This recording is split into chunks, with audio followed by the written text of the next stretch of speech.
제 컨설팅 경험과 그리고 제 과거의 경험 등을 바탕으로 해서 상담을 해드리는 그런 시간을 한번 가져보려고 합니다.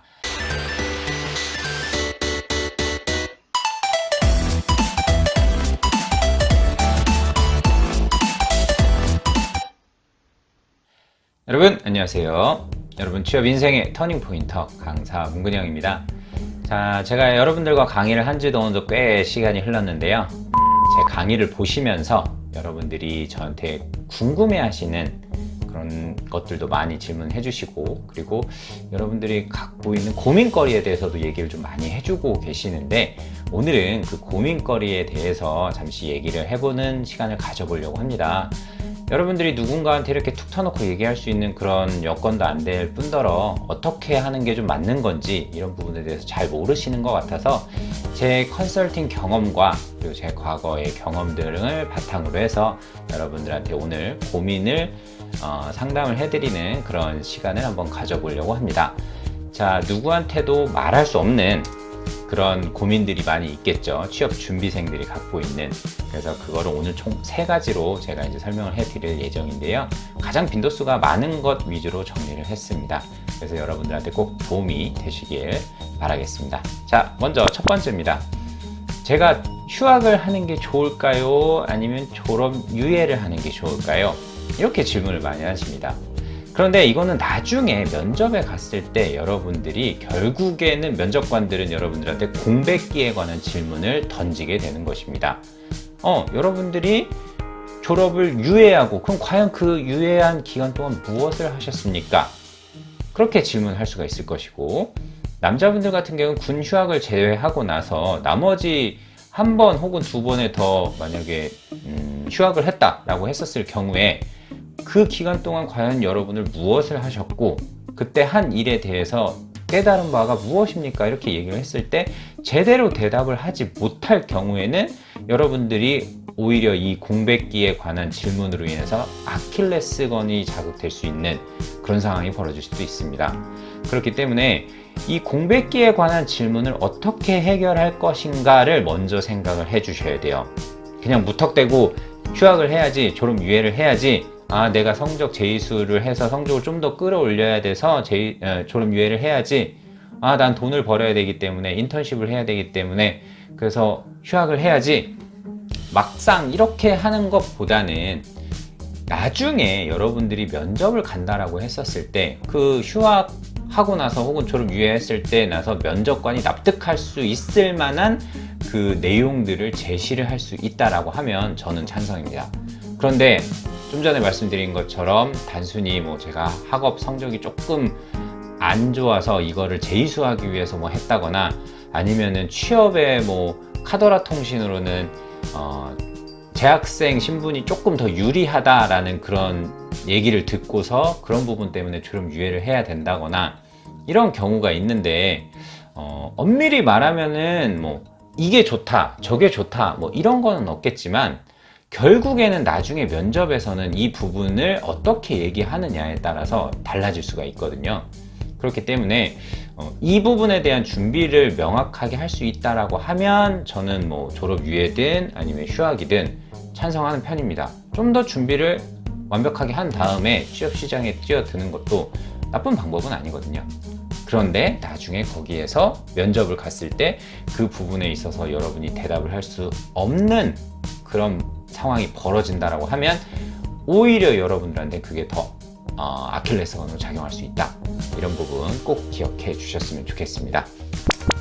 자, 다음으로 여러분들이 저한테 가장 많이 질문하셨던 것 중에 하나가 아르바이트 혹은 인턴십, 그 다음에 자격증, 이런 부분에 대해서 어떻게 해야 되나요? 제가 무슨 직군 지원하려고 하는데 제가 인턴십 경험도 없고 자격증도 없고 아르바이트 경험도 없어요. 어떻게 해야 되나요? 이렇게 질문을 하세요. 근데 이거는 결국에는 내가 지원하고자 하는 기업과 직군에 대한 최소한의 스펙에 대한 질문을 여러분들이 저한테 하시는 거예요.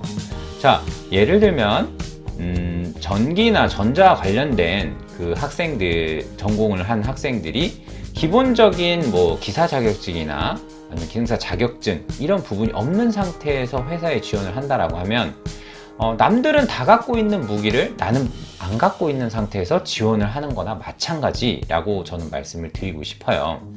그런 상황이라고 하면 내가 면접 시장에 간들 다른 사람과 경쟁해서 내가 이길 수 있을까요? 쉽게 이길 수는 없겠죠. 자, 그렇다라고 하면 어떤 아르바이트, 어떤 인턴십 이런 거를 어떤 식으로 진행을 해야 되느냐, 취업 준비생이 됐을 때 그러면은 어떤 학생들은 이렇게 하는 경우가 있어요. 내가 영업 직군에 가기 위해서 실제로 뭐 휴대폰 판매 아르바이트를 해본다든지 아니면 마트 같은 데에서 뭐 채소나 고기나 이런 부분을 파는 아르바이트를 실제 해본다라든지, 이런 학생들의 아르바이트 경험은 실제 영업 직군을 지원을 했을 때 굉장히 큰 효과를 발휘할 수 있게 됩니다. 그리고 인턴십인데, 인턴십도 공공기관 인턴십은 일반 사기업 인턴십에는 크게 영향을 미치진 않아요. 그냥 단순하게 사기업에 봤을 때는 공공기관 인턴십 그냥 잡무를 했구나, 그냥 사무보조 역할을 했구나, 이 정도로만 생각을 하게 됩니다. 그렇기 때문에 만약에 공공기관에 인턴십을 했으면 여러분들은 공공기관에 지원을 하실 생각을 하셔야 되고, 만약에 사기업 혹은 은행 이런 데에서 인턴십을 했다라고 하면 그쪽 관련된 그 인턴십을 통해서 뭐 지원할 수 있는 기업들 혹은 메리트가 있는 기업들, 그런 쪽으로 여러분들은 지원을 하셔야 됩니다. 자, 무슨 얘기인지 아셨죠? 자, 스펙도 마찬가지입니다. 여러분들이 어느 분야로 가느냐에 따라서 여러분들이 따놓은 자격증, 그리고 뭐 각종 뭐 어학 점수, 이런 부분이 도움이 될 수도 있고 안 될 수도 있습니다. 자, 한 가지 예를 들어볼게요. 국제협력이나 이런 쪽을 하고 있는데 예를 들면은 뭐 영어 점수를 굉장히 고득점자를 원하고 있는 상황에서 한자 능력 2급 이런 거 필요할까요? 필요 없겠죠. 당연히 그 분야하고 연관된 쪽의 스펙만, 자격증만 거기에다가 작성을 하셔야 된다라는 것이죠. 그러니까 무작정 내가 아르바이트도 해보고 인턴십도 해보고 스펙도 해보고 이렇게 다 했는데 나중에 이걸 다 썼어요. 그런데 엄밀히 말하면 이거는 쓴 그거에 대해 가성비가 좋지 않아요. 인사 담당자들이 봤을 때는 얘는 오히려 쓸데없는 데에 시간 투자를 많이 했구나 라고 생각을 할 수가 있습니다. 그렇기 때문에 여러분들한테 제가 이 질문에 대해서는 선택과 집중, 이 부분이 가장 중요하다라고 말씀을 드리고 싶습니다.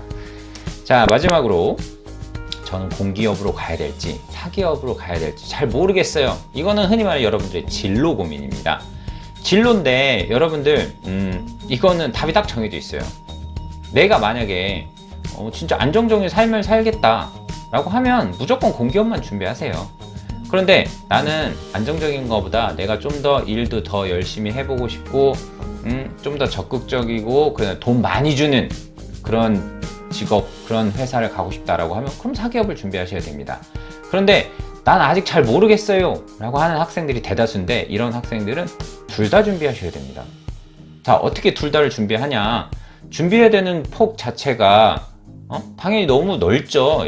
당연히 사기업과 공기업이 공통적으로 되는 부분도 있지만 서로 다른 방식으로 채용 절차를 진행하는 부분이 있기 때문에 당연히 여러분들이 생각을 했을 때는 이거를 어떻게 같이 준비하냐라고 했을 때 좀 저한테 뭐라고 할 수도 있는데, 제가 생각했을 때는 같이 준비하는 것밖에 방법이 없습니다.